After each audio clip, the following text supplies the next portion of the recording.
It's Thursday, and that means our Truth in Politics panel is here. This week we're talking about the on-again, off-again trade tariffs between the U.S. and Canada. Jennifer Laewetz is the CEO of Paskwâw Harbour Strategies, and Niigaan Sinclair is the columnist with the Winnipeg Free Press. Jennifer, Niigaan, thanks as always. Niigaan, we'll start with you this week, and Donald Trump's tariffs are kicking in, and it looks like businesses in Canada and the U.S. are scrambling to figure out the full effects. How affected do you think Indigenous peoples in Canada will be?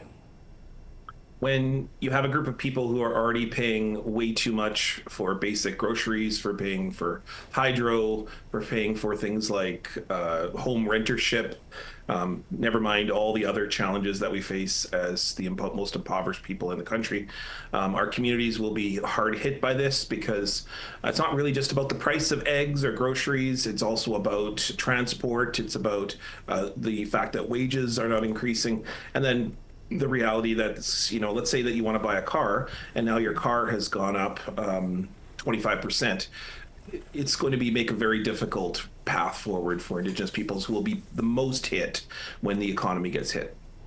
Jennifer, let's turn to your backyard here, and Saskatchewan Premier Scott Moe, obviously the province, very natural resource-based economy, like many provinces and territories.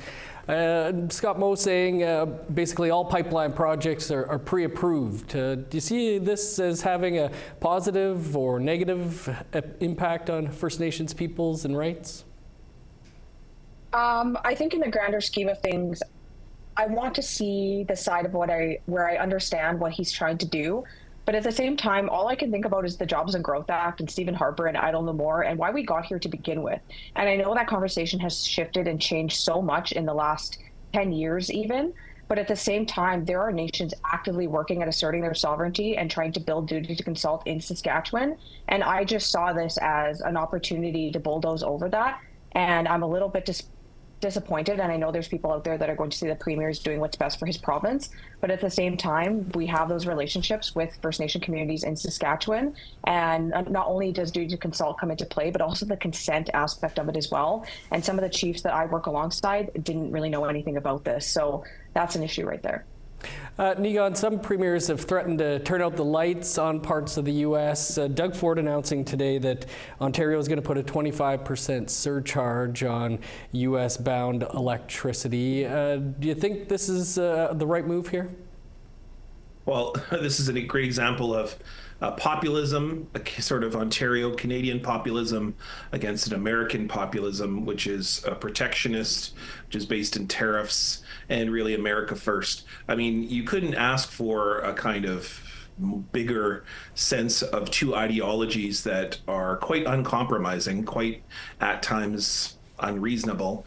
And it was Doug Ford who said that we will not budge on tariffs. The United States made an offer as late as yesterday to reduce their tariffs from 25% to 10.5% on certain items.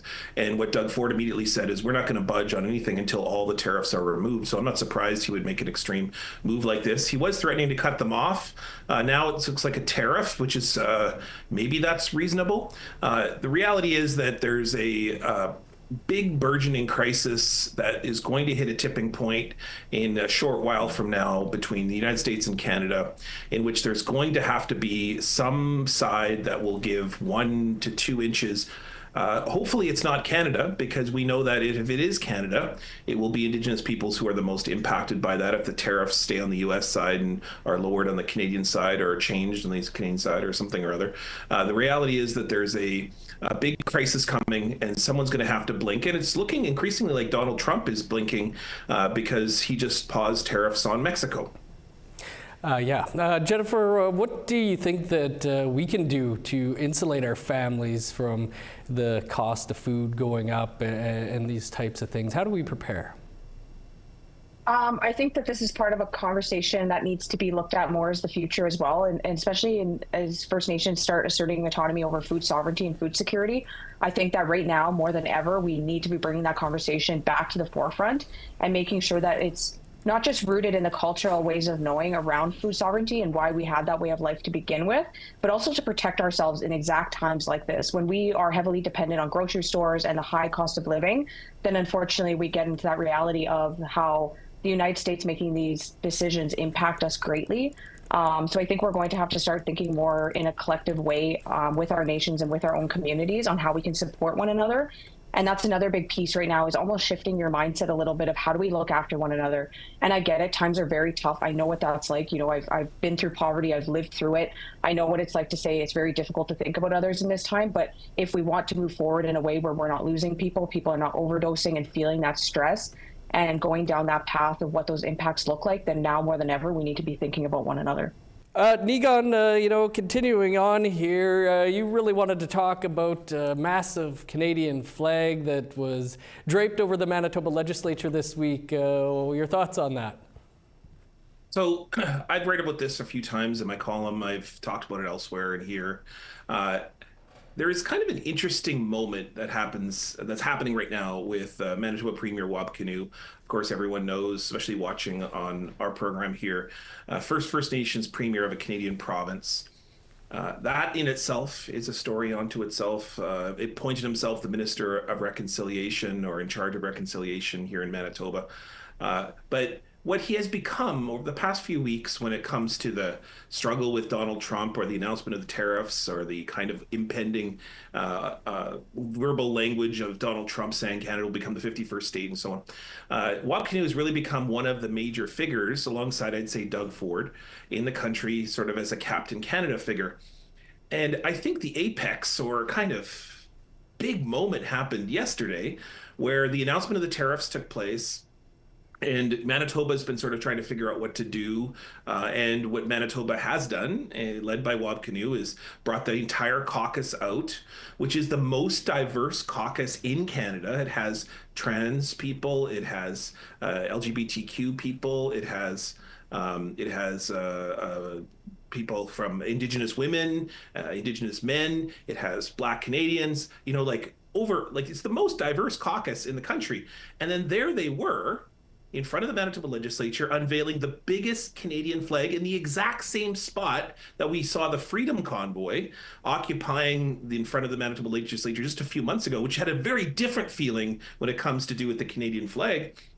It is a very interesting moment in Manitoba, led by a First Nations premier, talking about Canada as being the number one thing that he's going to protect. He's going to talk about Canadian jobs. He's going to talk about Canadian identity.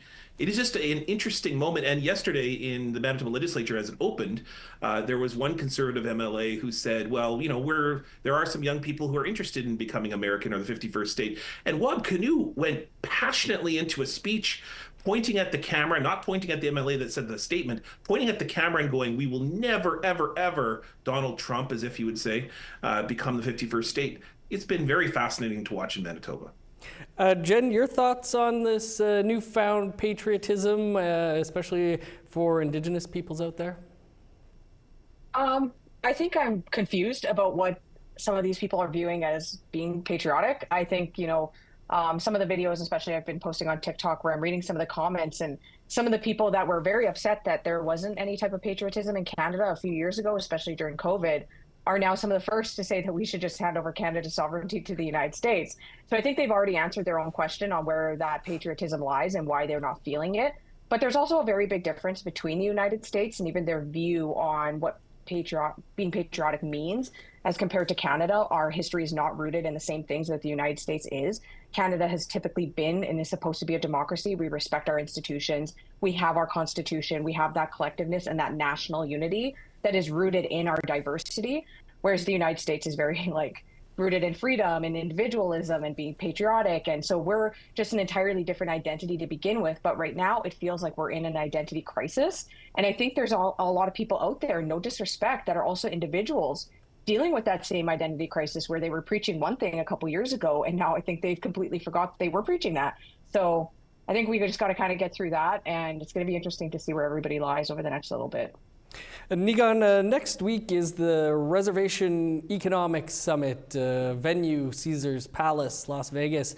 During this trade war, we understand there's a lot of people that will be heading down for that. The MMF has said they're not going to go to the U.S. Do you think we should be seeing leaders heading down to this summit in Las Vegas next week during a trade war? One of the big pushes that's been taking place, especially amongst the premiers, is to buy Canadian, vacation in Canada, invest in Canada, and the motivation is a good one. It's one in which when you're in a trade war and you have another nation who is your neighbor who for years has been intertwined with you, when they suddenly announce that they don't want to have a relationship with you, or they want to make that relationship so toxic, they want to overcharge all of your goods, then you still have to provide the supply. And so we have to fortify Canadian businesses and economies. I get why people want to support Canadian, but we have to remember that this is a fight between Canada and the United States. And yes, of course, many of us have very specific relationships, particularly through our treaties with the Crown. But it's a fight in which we are partners to a partner who is fighting. And I think that we definitely will be impacted. But at the same time, we have to continue our business as First Nations, Inuit, Métis people. We have always worked together, regardless of this arbitrary border that was made up in 1783 during the American Revolution and designed to divide our nations. Like, as an Anishinaabe person, I'm not going to stop going to visit my relatives across the border, literally just down at Turtle Mountain or in Minnesota or in Michigan with White Earth and et cetera. Like, I'm still going to go to ceremonies, absolutely. And I think that if we consider that tribal leaders need to work with U.S. First Nations, Inuit, Métis leaders across that border, I think that conference, I don't have a problem with it. Sometimes conferences in Vegas, I think, get a bad rap for many of our First Nations, Inuit, Métis leaders because of, I think there can be better venues, maybe on reserve locations. But at the same time, it's probably been organized for a while, and I think that it's something in which it needs to take place, and it needs to be inclusive of those of us in the North here who are continuing our businesses as well. Jen, the theme of the Res 2025 Summit is beyond boundaries. Your thoughts on the optics, I guess, of heading down to Vegas next week? Well, it's definitely a top priority of me as being a part of the Canadian delegation of Indigenous business that is heading down there.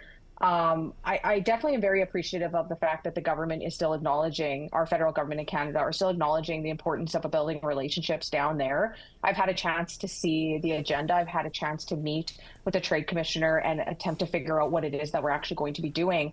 And it sounds like there's going to be a lot of opportunity and areas of collaboration between Canada Indigenous business, but also tribal leaders and businesses down in the United States in areas of tourism and economic development.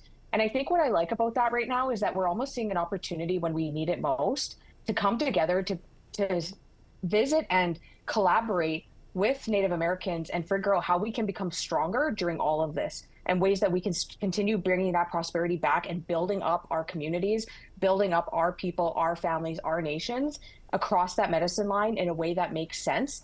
I know there's going to be optics around the fact that it's in Las Vegas that is not lost on me. And I wish it was somewhere else, but unfortunately that's the reality. And I'm going to go and I'm hopefully going to advocate on a way that makes sense and makes my community proud and makes my family proud and hopefully strengthens that relationship, because now more than ever we need to work together and we need to remain strong throughout all of this. One thing about Vegas, just before we end off, is the very first Indigenous-owned casino is just in the process of being rebuilt on the Mirage site. And so I think that First Nations people are moving more and more increasingly into Vegas. And so don't ever think that Las Vegas isn't a site in which Indigenous things can take place, because like we saw with the Mohegan Sun, with the Seminole tribe, these are large-scale developments that are designed to benefit Native American tribes. And so we'll see one coming very soon in Vegas. Well, unfortunately, we're pausing the panel next week, so we won't be able to see the fountain going off at Caesars Palace behind you there, Jen, but maybe sometime soon.